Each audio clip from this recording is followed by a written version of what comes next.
God, I love that introduction. Number 4, it's Ninja Gaiden II, Dark Sword of Chaos. This game was extremely hard when it was released back in 1990, and it's a direct sequel to the 1989 classic Ninja Gaiden. Made by Tecmo, this game was very hard, very unforgivably hard, and for novices this game should not be played. Because if you're not very good at video games, you're not going to enjoy this game very well because of its extreme difficulty. But for those who are somewhat good at video games, I think you'll find this enjoyable. I find this one actually easier than the first game. One thing I will say that really sucks is sometimes the game is just unbearably cheap, and the bosses are just way too easy. But it's a good game. However, this game does have some awesome highlights, such as these wonderful cutscenes that are very good in script, and hardly any grammar issues that I've seen. So for you grammar whores out there, this game should definitely be a delight to read. Because we know how NES has bad translations direct from Japan to America. Also, I'd like to say the graphics in this game are very good for NES era. The 8-bit game is very detailed, fast-paced action. The repetitious enemies will definitely piss you off to the point of screaming. Because they just continuously come, like right there with the little bootleg Jasons. Unbelievable. This game's on the Virtual Console for 500 Wii points, if anyone's interested. If you believe in paying for the games in the honest way. But the rest of us will get it for free because we're awesome like that. Any Ninja Gaiden fan or Ninja fans should enjoy this game because it's a masterpiece. It's really fun, and you'll have a good time. But if you suck at games, stay away, please. But this is a special place in my heart, and I hope you'll find a special place in yours too.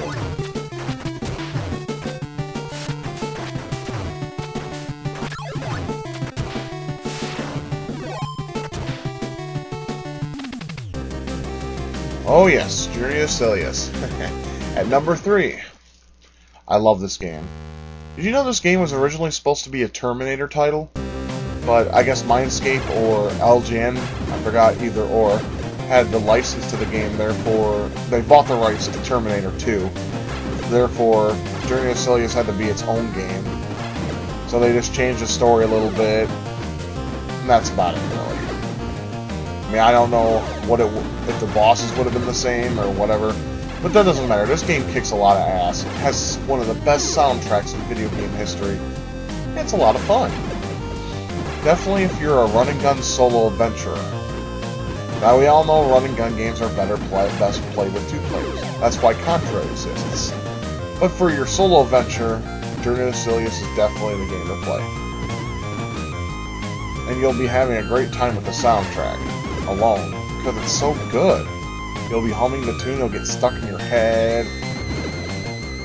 But Journey to Silius is a very amazing title. I mean, I suggest it to anyone who likes run-and-gun games.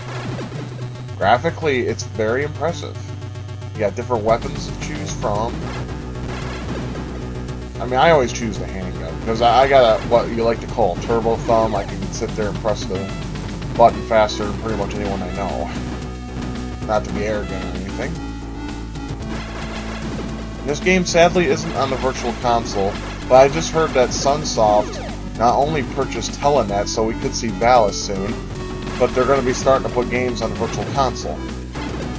Let's pray that Journey to Silius is one of them, because I believe this game didn't get enough attention when it was originally released, and that's why I'm putting it on the fucking map where it belongs. Journey to Silius is definitely a title worth playing over and over again. It's only 5 stages, but it's a hell of a lot of fun. Good for novice gamers too, it's not that hard. The boss fights can get a little discouraging, but other than that, you'll have a blast. That's why Journey to Silius is high on my map, and it always will be a part of my life in gaming.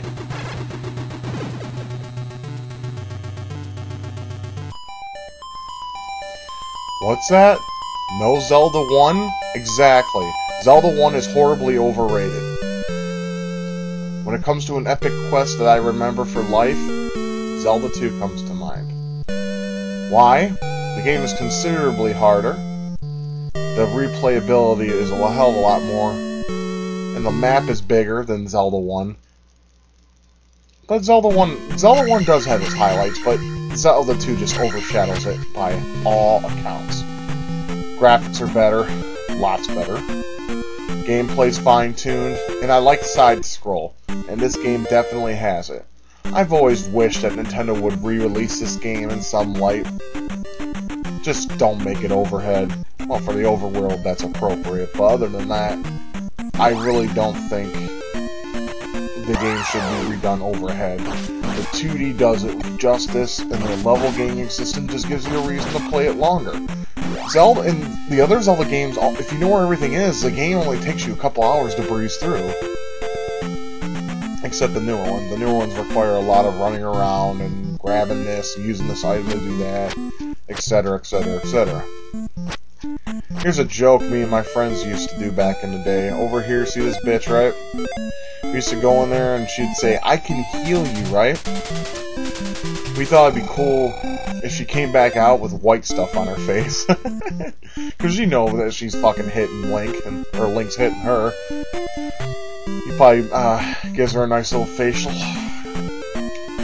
Because Princess Zelda's nothing but a cheap little bitch who doesn't want to give it up. Sexism aside. Don't take it seriously, it's just an opinion in a video game. Yeah, but seriously, Zelda 2 is considerably difficult, and it's on the Virtual Console for those who own a Wii, for 500 Wii points, and I suggest playing it. And if you like Zelda 1, keep it. I don't want it. Zelda 2's the shit, and it always will be. Better gameplay than the first by all accounts, and the boss battles are so more intense. You go to Zelda 1, boss battles are for weak fools that don't know how to play video games. That's just my opinion.